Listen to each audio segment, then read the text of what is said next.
Hello everyone, welcome to Italian at Warwick. Benvenuti al Dipartimento di Italiano. I'm Dr. Joanne Lee, I'm current head of Italian Studies, and I'm going to be talking about the Italian courses and the cultural modules that we offer. I'll explain our approach to studying Italian culture at Warwick and try to give you a flavour of some of our options. I'm also admissions tutor for Italian, so very happy to answer any questions you might have about your application and what we offer. My email address is here on this slide, so please do feel free to contact me. So who are we? We're one of the largest Italian departments in the UK. Some of my colleagues' photos are here on this slide. We are 7 members of academic staff, including 3 professors, plus researchers and postgraduate teaching assistants. Our academic staff are internationally recognised as leading authorities in their specialised subjects, which means you'll have access to expert teaching.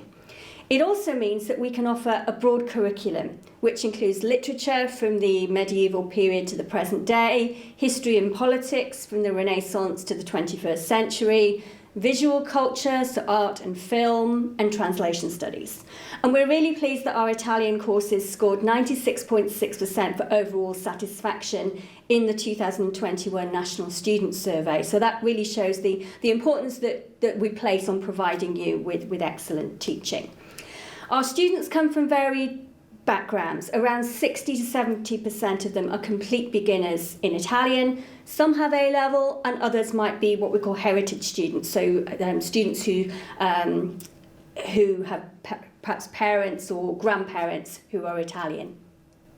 So what do we offer? We offer single honours Italian. That means you'll spend 100% of your time on Italian language and culture.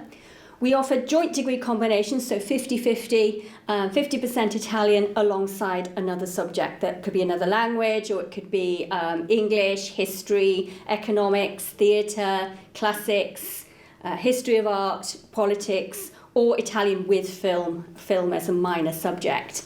Or you can take Italian in 2 or 3 language combinations as part of the BA Modern Languages or the BA Modern Languages with Linguistics. So the combination of modules, the amount of cultural options that you take will really depend on your specific degree. So for example, on a single honours Italian, you spend 25% of your time on language, 75% on culture. On a 2 subjects, so for example, you're doing Italian and English, you'd spend half of your time in the English department and then take Italian language and then Italian culture.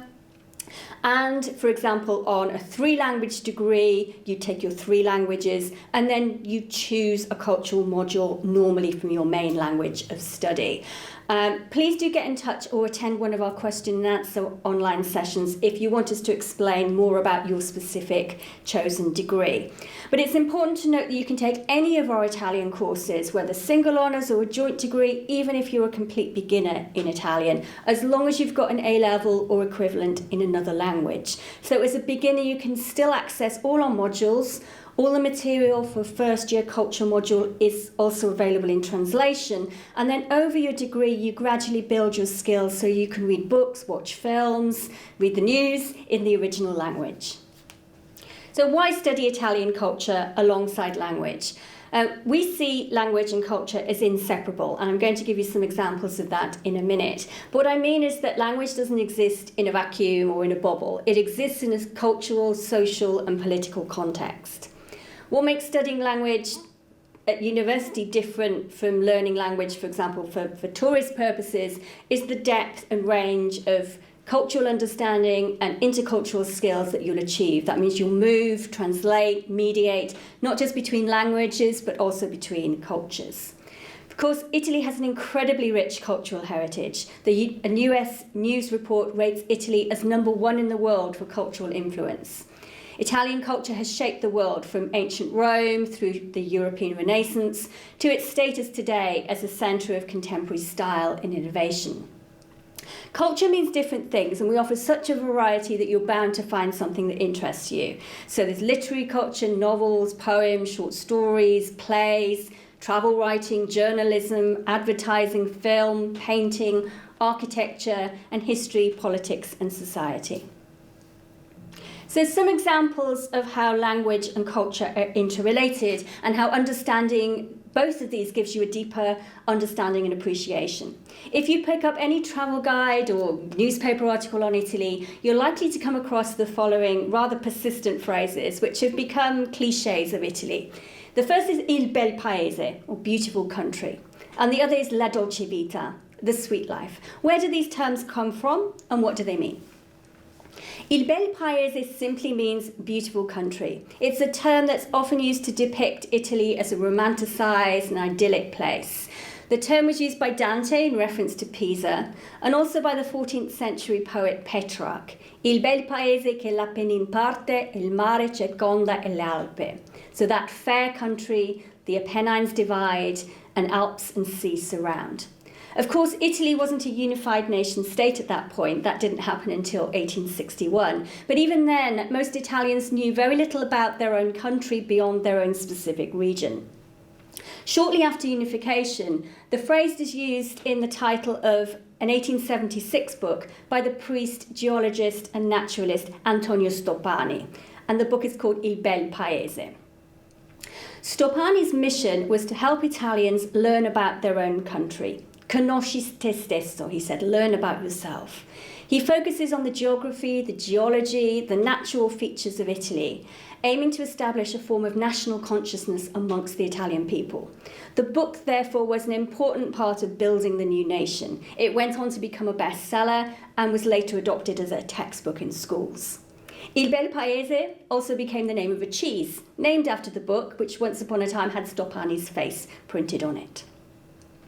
A similar term, la dolce vita, or the sweet life, is often used to describe a kind of laid-back attitude, a life of pleasure and leisure, again a stereotype of Italy. The term was used by Dante in the Divine Comedy in Paradiso, as shown on this slide, and it's more frequently, you'll be familiar with it as the term of a film by Federico Fellini in 1960, where it's used in perhaps a more ironic sense as we follow the journalist Marcello around the streets of Rome. The film shows the hollow and vacuous nature of celebrity culture and materialism at the height of Italy's economic boom, a message that's perhaps still relevant even today. So let me explain our approach to studying Italian culture.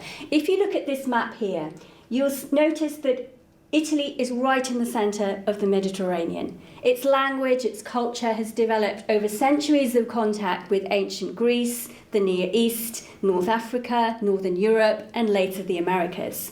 So what we aim to do is to broaden the idea of Italy and Italian culture.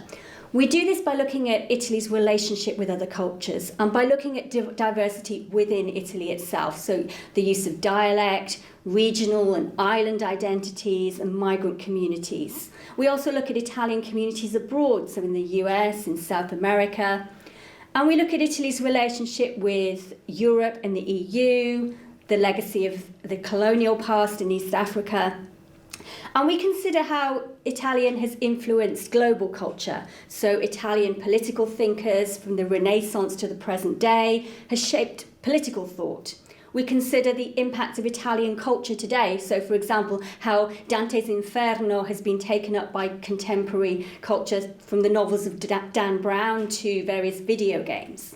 And our approach is to take Italy as a lens, a case study through which we can approach issues of global resonance, be it gender, sexuality, the legacy of European colonialism, migration, questions of national belonging, globalization, climate change, and sustainability.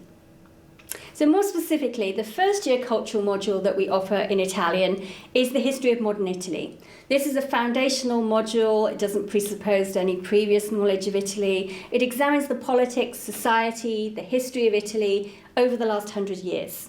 We start from the end of World War I with the Treaty of Versailles. We trace the rise of fascism, Italy's entry into the Second World War, through to post-war reconstruction, Italy's economic boom of the late 50s, early 60s, the women's movement, political violence of the 1970s, various political scandals of the 1990s, contemporary immigration, economic crisis, the rise of populist parties right up to the present day. We end with Italy's response to COVID-19.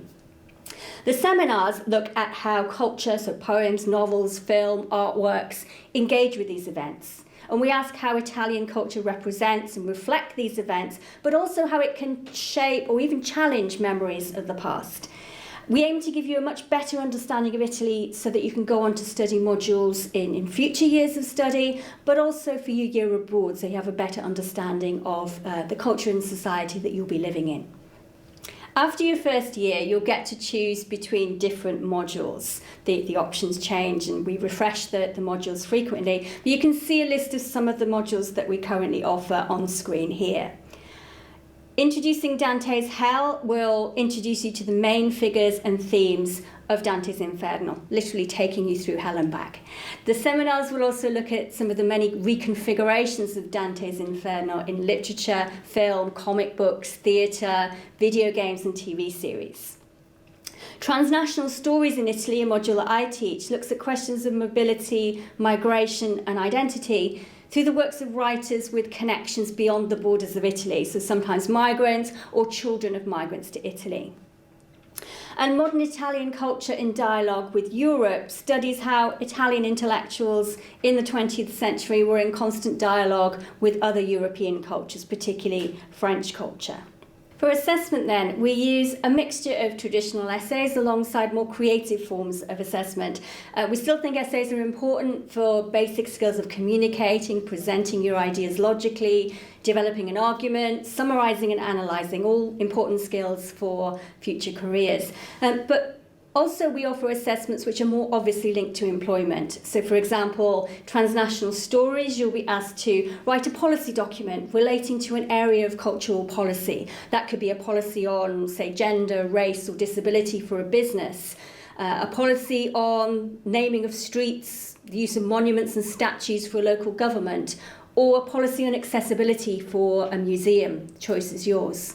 For Destination Italy, students are asked to design a travel itinerary and write a critical reflection on that, which addresses issues such as accessibility and sustainability.